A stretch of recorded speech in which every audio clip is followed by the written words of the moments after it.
All right. All right. So I'm super excited. So this is our second training that we're having. I thought it would be really interesting and I just think educational to jump into some of the most like persistent dieting myths that are out there. Some of them I've heard for years, if not over a decade, and they still seem to just kind of pop up. So I thought it would be advantageous to kind of go through. I picked out the top 10 that I just hear quite often, and I'm going to hit through, what they're really trying to say and then the truth behind them. My main goal is to educate really, but also to give you guys the tools to be able to kind of cut through some of the BS and be able to determine, like fact from fiction, and what really is, what's really going on there. A lot of times it's marketing, extreme headlines sell, and for sure be wary if they're trying to sell you something. So let me share my screen and we'll jump in.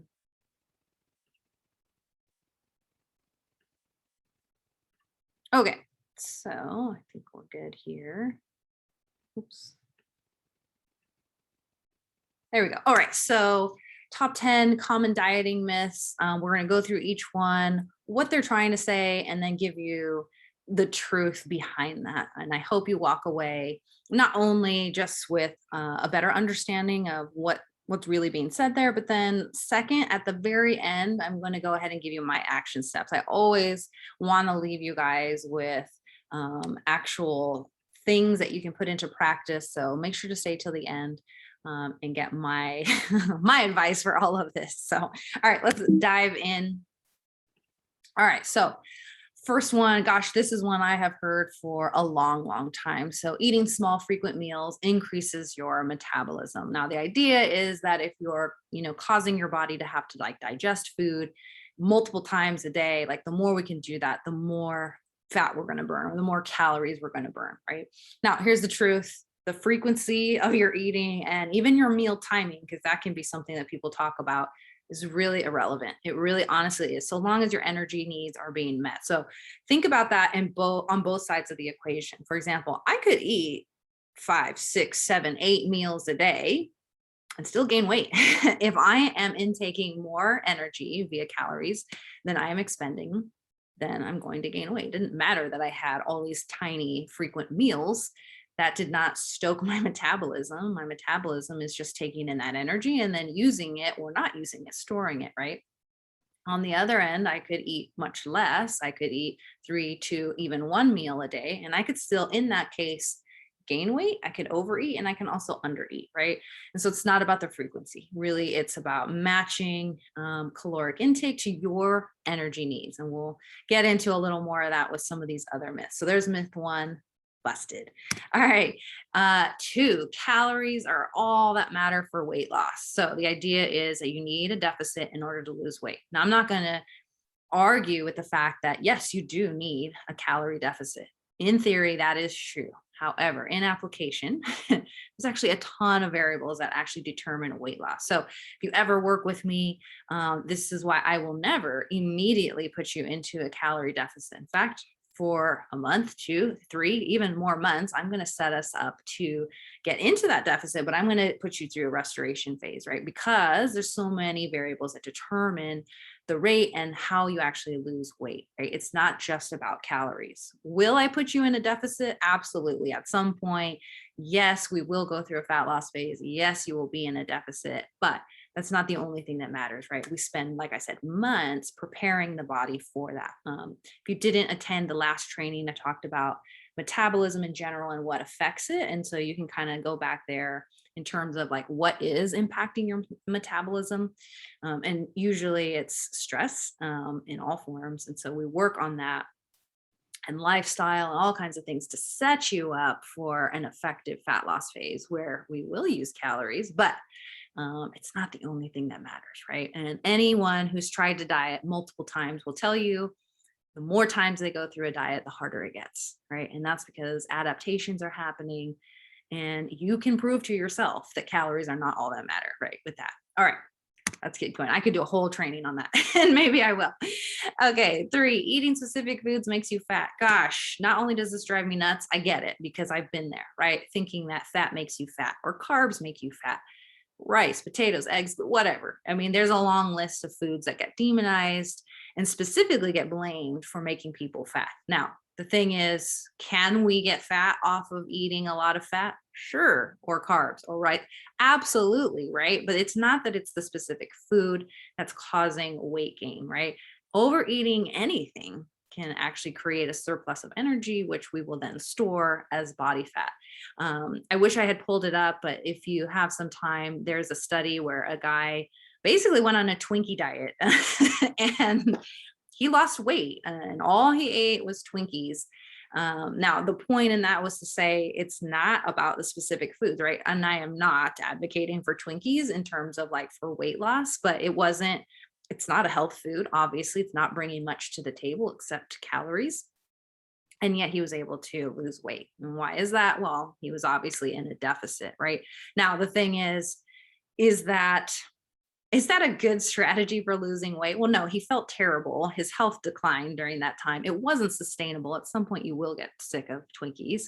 And so, overall, this was not a lifestyle. It wasn't something he could upkeep. And so, it's not necessarily a good strategy, but a food that we would think makes you fat, it did not, right? In this case, because he controlled calories in that circumstance. So you have some time for a little light reading. That's an interesting one. Again, the idea is not that we eat, it's okay to eat Twinkies. It's that it's not about the specific food, right? We need to be careful about quantity because ultimately that's what it will come down to. All right, let's keep going. 4, eating at specific times causes weight gain or weight loss, right? So this is actually pretty relevant right now. So things like skipping breakfast or not eating after a certain time or fasting are specifically going to cause, in this case, let's say weight loss. And we can look at them on the opposite side too, that like eating breakfast or eating after 7 p.m. or whatever opposite you want to say of these that causes weight gain. Well, here's the thing. Again, kind of back to what we just said in the third one, weight management is actually a function of eating an appropriate amount for you, your energy needs, not when you eat. Now, can you lose weight fasting or skipping breakfast? Sure. But again, the idea there is that you're creating a calorie deficit by doing that. And so for some people, that does make that process simpler because you have a certain time that you're eating, right? But certainly you can also overeat while fasting, meaning during your time of eating, you overeat. And so this is why it doesn't work for everybody. So it's just more of a shortcut rather than it's the actual fasting itself that is causing that, right? So, what I would say here is eat it at times and intervals that work for you, for your lifestyle, right? For some of us, it is actually helpful to eat less because we're busy, right? But still make sure you're eating an appropriate amount, right? Maybe for some, actually, let's say you're trying to manage blood glucose, maybe you do need to eat more often or right away in the morning, right? So do what works for you, your lifestyle, and your health. So it's not about the specific time. Okay, here's a good one. Metabolism is purely genetic. So I've heard this. Oh, wow, she's thin because she just has a good metabolism. She was born that way. Or he just loses weight easily because his metabolism is fast, right? And it's as if there's no outside intervention happening. It's just a product of their own genetics. Now, here's the thing. Your genetics do have some part in your metabolism, but it's one very small part of that whole picture. Again, I would encourage you to go back to the first training where I went through, I dove deeper into metabolism, but I also did a whole slide on what affects your metabolism. And I put on there genetics. Yes, your genetics do have some effect on your metabolism, but it's really one of many, right? Overall, if you looked at that list from that training, it's your lifestyle that's going to have a bigger impact on metabolic function. I always like to kind of liken your metabolism to kind of a stress barometer. And so, because metabolism's main job is survival, it's going to go ahead and allow and like downregulate, upregulate certain functions in order to keep survival at its best, right? To keep you alive. And so what we do in terms of our lifestyle is going to impact that much more than your genetics. Meaning, if I, let's say, don't have good genes, I don't necessarily have great genetics in that sense, well, then lifestyle can overcome that, right? And I need to really make sure I'm dialed in terms of like stress and sleep, my nutrition, and a ton of other factors too, movement, diet, all that has a lot to do with how your metabolism actually plays out. So think in terms of stress, the stress that the body is then experiencing, and how then it's going to react to that lifestyle and stress, right? Think again, also like a negative feedback loop. So, like a thermostat, it's constantly sending out signals to see like what's the temperature. When the temperature deviates away from whatever temperature you set, it's going to set in motion different things to either click in the heat or the air in order to bring back temperature to whatever you had it set, right? Same with metabolism. Okay, I could talk forever on that one as well. Let's keep going though. 6, you have to do intense workouts in order to lose weight. So the idea being that the more intense, the more calories you're going to burn, therefore, the more fat you're going to burn. Now, certainly intense workouts are going to be more calorically, I guess you're going to burn more calories, sure. We have to look at the opposite side of that. What happens when, not only when we do an intense workout, but when we do that persistently over a time period, right? What tends to happen is that you increase your hunger.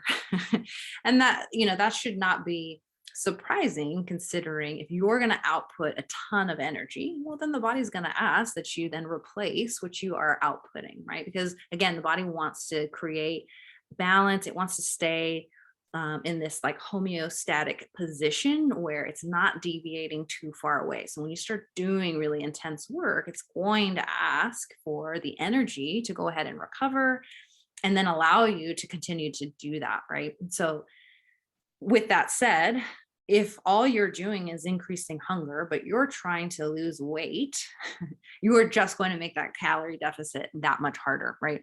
We talked last training about the calorie gap, and that can happen in 2 ways, whether that's your putting out a lot of activity. So you're putting out a lot of energy, let's say via intense workouts, but then you're under eating, right? And so the gap between what you need to be eating and what you are eating is a big gap, right? Or the opposite, you're eating more than your activity level, right? So lots of eating, overeating, a little bit of movement, right? Again, there's still this gap with the energy needs of your body, right?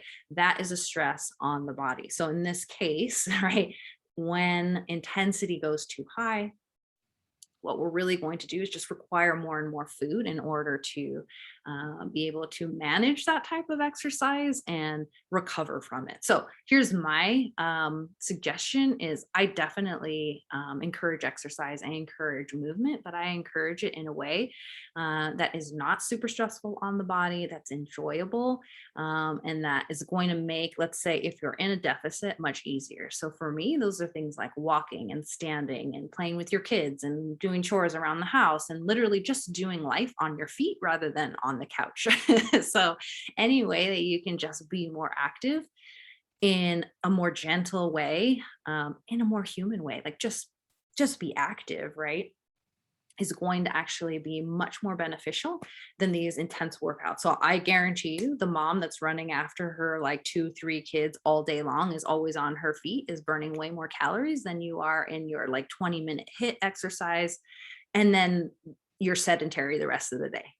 Think about it that way, right? So I would much rather people go for walks, get a standing desk, find ways to just kind of be on your feet moving, rather than focusing your time on like a 30-minute, 20-minute, intense workout that really just kind of creates more hunger rather than creates more movement and more room for calorie burning via a gentle process rather than one that we'd have to recover from. So hopefully that helps you feel a little better. Like definitely move, but you don't have to be intense. Okay. Ooh, detoxes, right? Lots of people love to do detoxes. They're always looking for pills and teas and juices and powders, right, in order to detox and lose weight. Now, here's the thing, your body is amazing. If you have spent any time just learning about the human body, just human biology, it's a miracle, right? All that's happening just to keep us alive, and just even what we can put ourselves through and still survive is a pretty fascinating topic. On that note, your spleen, your kidneys, your liver, they do an amazing job of detoxing. In fact, they are constantly detoxing the body. You experience detoxing through elimination. So when you go to the restroom, that's an elimination pathway. When you sweat, that is an elimination pathway, which is why exercise actually is important. Breathing is a detox pathway as well, right? You are constantly actually detoxing.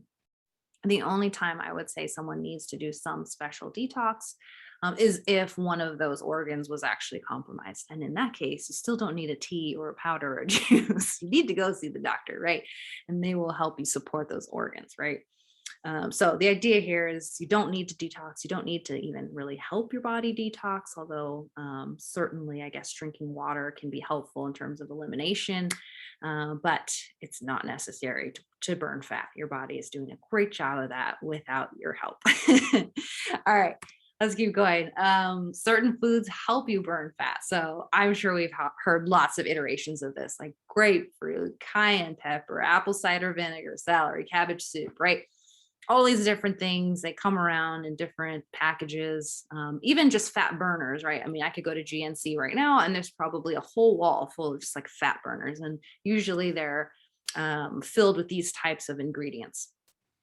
Now, the honest truth is those things for the most part are just increasing your heart rate, right? So like caffeine, cayenne pepper, really just will kind of amp you up. And some of them too will just require a lot of energy to break down, or like more energy than is in the food itself. For like celery is very low calorie, and so like just through the act of like digesting it, it's, some people would say like a negative calorie. I would not say that it's a negative calorie, but the idea being that you're just using up the energy digesting it. If you knew just like how insignificant that was, like the amount that that's helping, you would save your money, or you would not torture yourself with cayenne pepper or apple cider vinegar.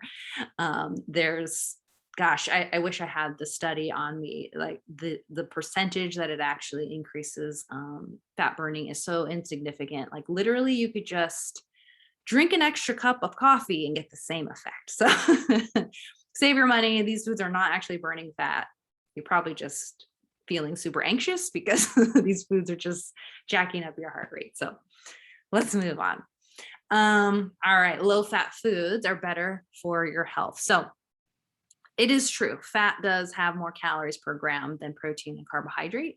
It is associated with heart disease, but that does not mean it's correlated, meaning that it is the cause of heart disease. What's missing there is what we tend to be eating alongside of fat, right?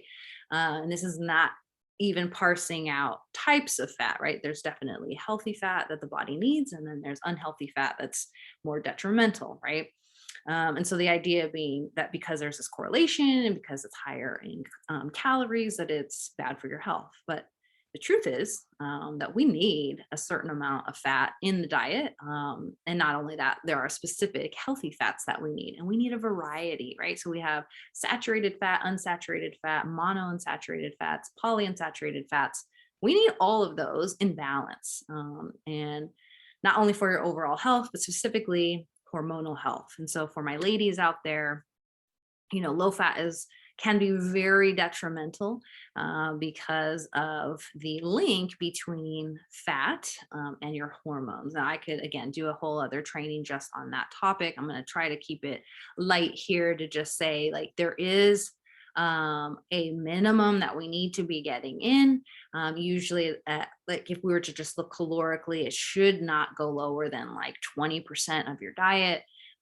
This is also, if you think just biologically, like women will always carry a little more body fat than men And then on the other end, men will always have an easier time shedding body fat because, ladies, your hormones are directly tied also to reproduction. And so this is why we just tend to hold a little more fat, and then it's a little harder to let go of because of the idea that we can um, be pregnant, right, and bring life to term in that way. Men don't have that. And so there's a little less sensitivity there, and it's a lot easier for them. So all that to say, you need healthy fats. You need, there's a minimum you want to be having in the diet. We don't want to necessarily cut it all out. Last, low fat foods are often, not always, but often higher in sugar to just make up for that lack of taste that you're losing by removing the fat.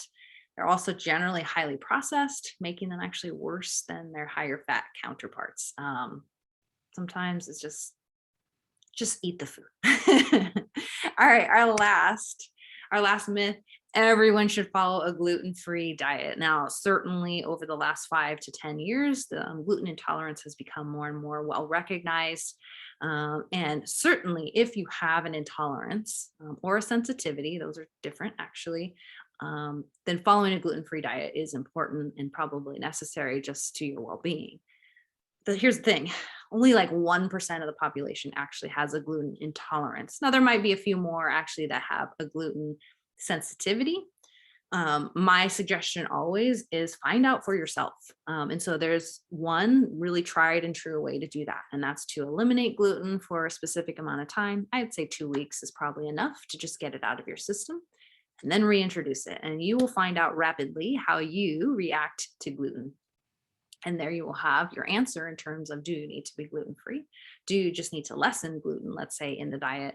Or are you free to enjoy some of the gluten filled, I guess I should say, foods that aren't necessarily bad and still provide fiber and nutrients that we need in the diet? So, just like low fat, though, gluten-free alternatives again tend to contain extra added sugars, added sugar, and then there's a lot more processing because they're trying to mimic the gluten from the original product. Gluten is kind of like a glue; it gives it a very nice texture, and it will hold ingredients to get together better. And so when you remove that, you have to now find other ways to do that.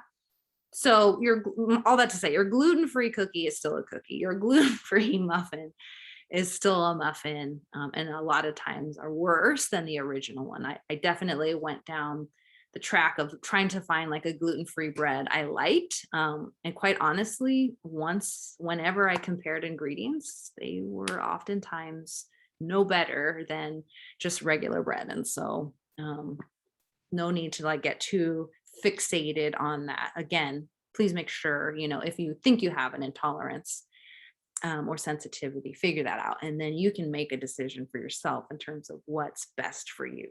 Okay. There were our top 10 myths, excuse me, that I tend to see. Here's my advice. As always, I want to give you some actionable steps. Here's what I think truly matters when it comes to all of this. Quality, always, of course, right? Your health, in fact, is going to be determined by the quality of your diet. This is why I push for 80 to 90% of your diet to be whole, unprocessed foods, like foods that come from the ground, come from, animals that were well cared for. That is going to determine how healthy you are. So you want to invest, in your health long term. Well, then a majority of your diet definitely needs to be high quality. Okay. Right alongside of that, I don't even think this comes second. I think just right alongside, it's just equal, is quantity. And your weight is going to be determined by the quantity of food you eat. Okay. So if we can marry those two, quality and quantity, you're set, right? That's all we need, right? Definitely want to lean into quality foods, but we also want to be cognizant of the quantity, right? You can certainly overeat healthy food. It happens all the time. So you want both of those, which leads to the last thing, balance. A healthy lifestyle is going to balance both of those, right?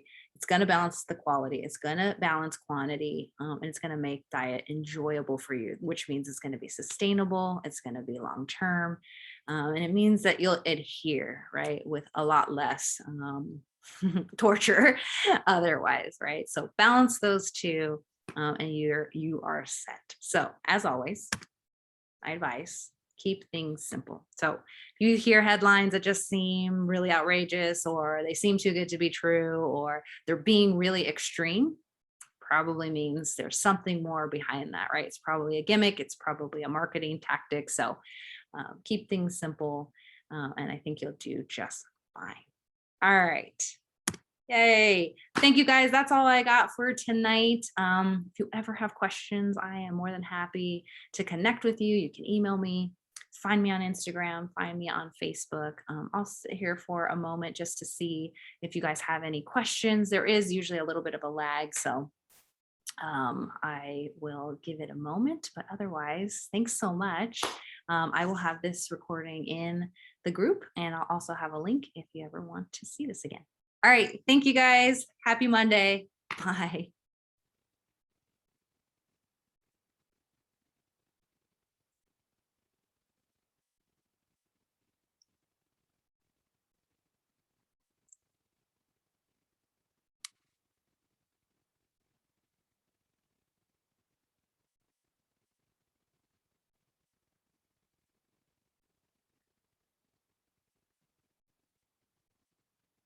All right. If there are no questions, I'm going to go ahead and let you guys go, and we'll see you guys in 2 weeks, hopefully. All right. Bye.